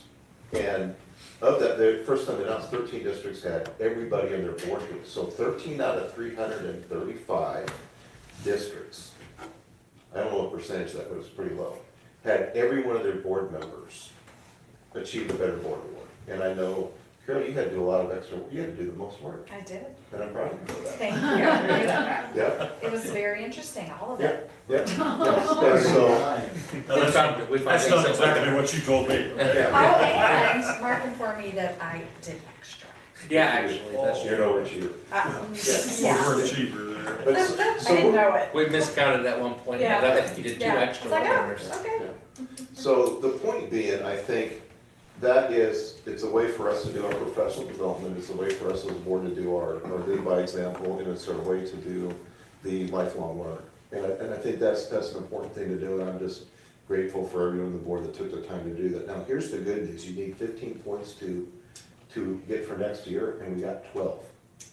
Except you probably have 15, and I think you got 15 this year, and Gary's got 15. We got 3 already that have achieved it. So the easiest way to do it is invite Tammy drop off for a 3-hour workshop with us, and we qualify. Yeah. We have an offer for both Tammy and Siobhan, actually. Yes. Because we have a special relationship with ISB, so Yeah, we we do. have an offer on the table. Yeah. So anyways, it'll make it a lot easier to qualify. Yes, that'd be great. So I would just like to say, I appreciate everyone on the board that has made the effort to do that, and I think it's a leadership by example that we should continue to do. And we appreciate you pushing us.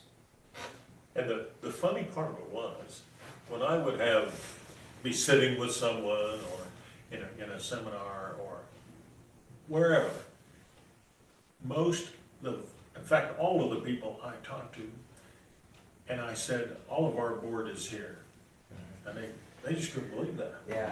Why would they all come?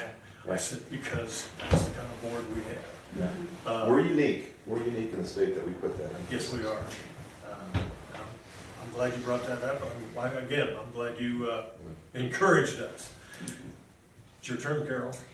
Well, I was going to talk about the poverty, but I had to talk about it earlier. But just to kind of clarify what I meant by community, it was that, like, community organizations that are in a position of helping people move forward. I was talking about, those kinds of people having this training. So, but I want to talk about Mark's safety presentation. That was really informative.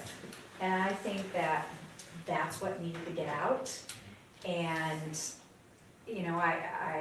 there are still things that we can't get out just for safety reasons, but that was a lot of really good information for the public to see. So good job. Thank you. You're welcome. I'll go next. I too enjoyed the poverty thing that you all talked about. And I really think it would be something that we could use, especially for our staff, but probably for the community. And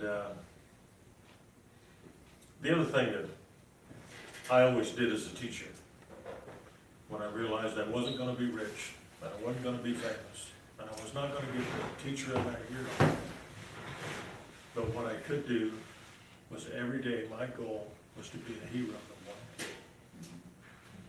And my takeaway tonight would be to ask each and every one of you to be a hero to somebody tomorrow.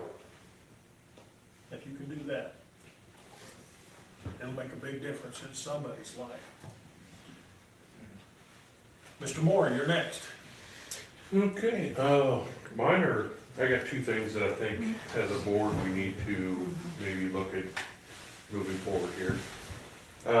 Number one is, legal updates on student records and student information in the buildings. Making sure that we're, everybody knows what the state and federal laws are concerning when you can, I guess our students, FERPA. Like for, FERPA, making sure that all our board knows, all our staff knows that there's state and federal laws regarding all that. And I think that's important that we as a board understand it first off. So, second one, this one's really bugging me, and I think we need to, because we haven't had an update as a board. I think we need to get someone high up from Bi-State in here and explain why the high school edition is not done as it was supposed to be done, and what all the holdups are, and get a projected timeline. I know we've talked about it before. I'm to the point of charging them every single day from this point forward.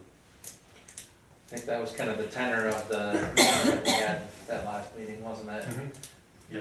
That sounds good. There was some issues there. There was another construction meeting Thursday. I think, Yeah, at 1 yeah. o'clock. Well, I And think I get the construction meetings, but Yeah. we can only have so many of us there. Right. But I guess for me, I need someone from Bi-State to come in and explain why they have now gone past two deadlines. By a couple months Yes. now. Yeah. Okay.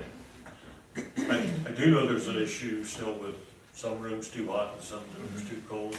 We're But I working will- on that. we're It's getting a working lot on that. better. And some of that's warranty work, I think, on that. And I think there's, I guess, to me, there's no excuse why we're still doing what we're doing. Why we're not in the parking lot, Yes, for example. yes, Yeah, Yes, that's fair. yes. Yeah, because we got jacked on money if we did that quickly. We gave them one extension as a board already, Yeah. and they kind of laughed in our face at that, in my opinion, and now they've gone way past what they were supposed to do already. Someone needs to come and explain, Well, and it better be someone that has the answers to the questions. It's not like we can blame it on the weather, it's Yeah. beautiful all fall. Yeah, it really was. Yeah. well, we had an issue with hot water, and an architect couldn't solve it, an engineer couldn't solve it. I solved it. The contractor couldn't solve it, but Mr. Beeson solved it, okay? So, he's the man. But I think this is, in general, as a board, we need updated on, That's fair. number one, when it's going to be done, and we give them a hard deadline, we start charging after that. Number two, what the issues still are from the existing stuff that's done and stuff that needs completed. I know there was issues in the high school kitchen, things weren't put in the right place. If that stuff's corrected, I mean, I think we as a board need to know, we're the ones who approved the money for it, we need to know as a whole board. Yeah. So our report would not only include Bi-State, but probably Mr. Beeson. Well, and I know Aaron's, he gets a lot of the problems from it all, but ultimately it's still on Bi-State with that whole condition, so. It is. But I appreciate everything Aaron and his team has done, but it's all on Bi-State right now. Yeah, and we have a door that's pretty leaky to the Yeah. weather right now out there that we'll want short up before it starts getting negative temperatures, so, yeah, that's a good point. So can we ask Aaron and Bi-State to kind of get some sort of Press stick a around. presentation for us at the next meeting? I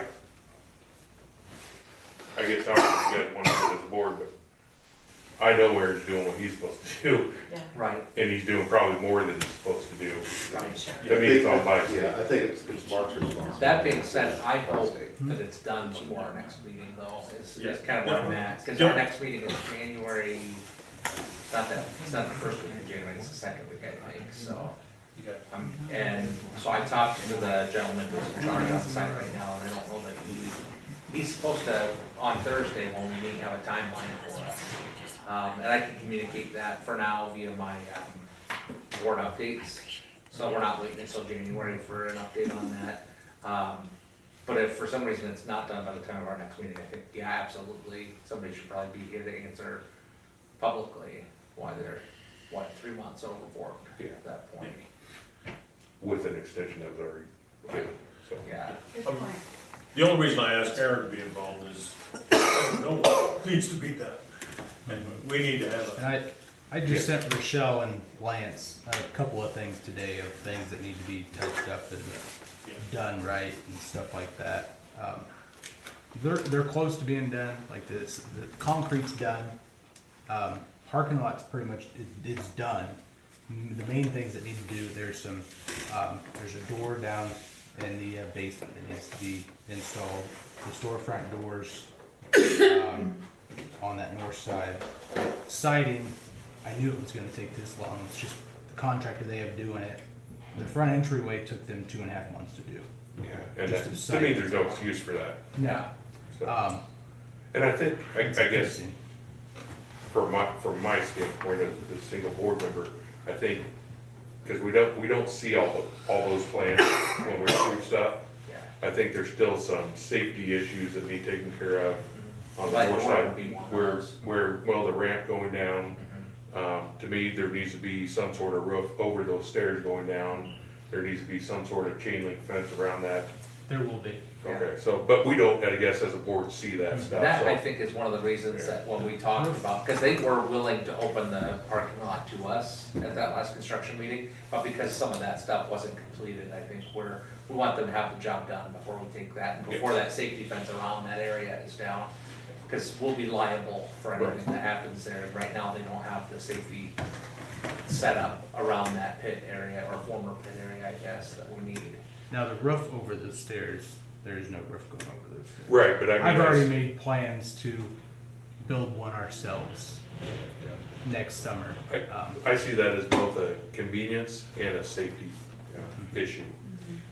I remember having a conversation, I don't know if you or Ken from YC, that it would be cheaper if we did it ourselves, not get all their markup and stuff. Because we had some conversations about the snow getting down in Clemens. Yeah. I think just moving forward, I think, I mean, everything's at more one expensive. point, once we kind of checked off that we're opening the addition, as a board, we didn't talk about construction anymore. Yeah, that's fair. So, Good point. Sorry about that. No, Thank you. no, it's, Thank you. I mean, Yeah. Uh, At this point, we are ready to move to closed session. Mike, Excuse me. I need to grab a recorder, I forgot to bring it in, Yes. so. Why don't we take a short recess? She gets ready.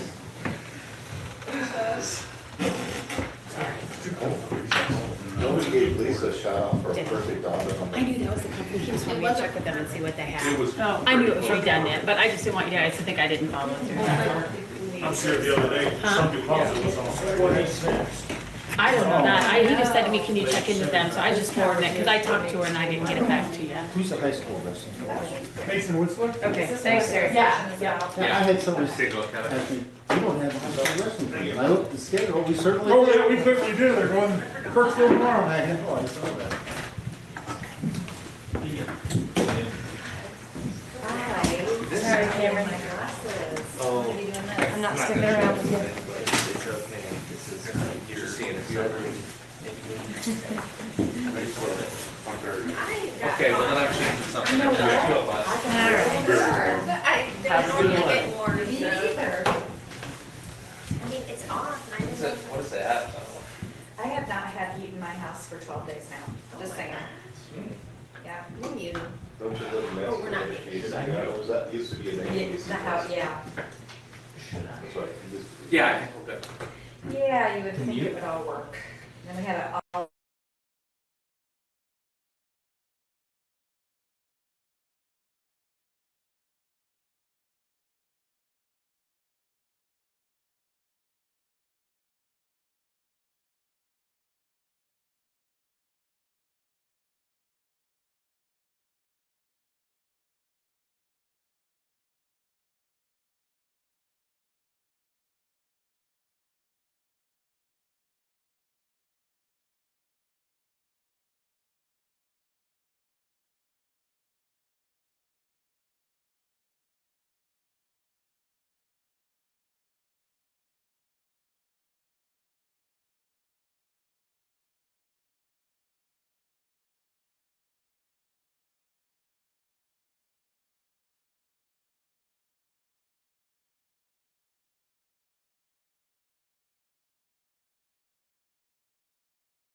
To do that.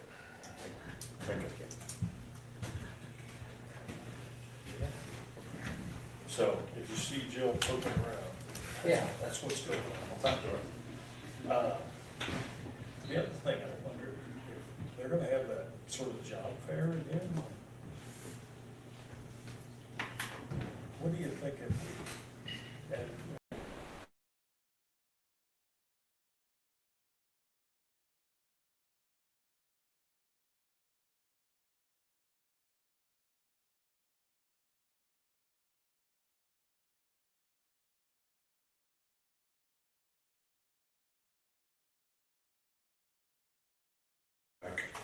that's it. We're all back, all right. We, let's see. Closed session. I think we are here for the purpose of. Oh, actually, first we gotta go to closed session. Okay, we have a motion, I make a motion to go in closed session. okay? I think for the Read record, it. Yeah. you need to read it for the record. Okay. We have a closed section, closed session pursuant to Iowa Code, section 21.5, to evaluate the professional competency of an individual whose hiring, performance, appointment, or discharge is being considered to prevent needless and irreparable harm to that individual's reputation, and that individual requests a closed session. Roll call vote. So Tom made the motion. Yeah. Do we have a second? I'll second. I make a motion to go in closed session. Roll call. Berg, Carter, gone. Heffron, Yes. Johnson, Yeah. Moore. Did request, Yes, we have the request on okay, file. yes. Thomas, Yes. Liskus. Yes. Let me get the door.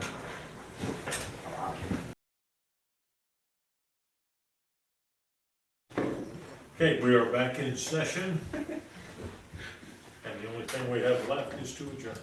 So moved. Second. Moved and second to adjourn. All those in favor signify by saying aye. Aye. Aye. Opposed, same sign. We are adjourned.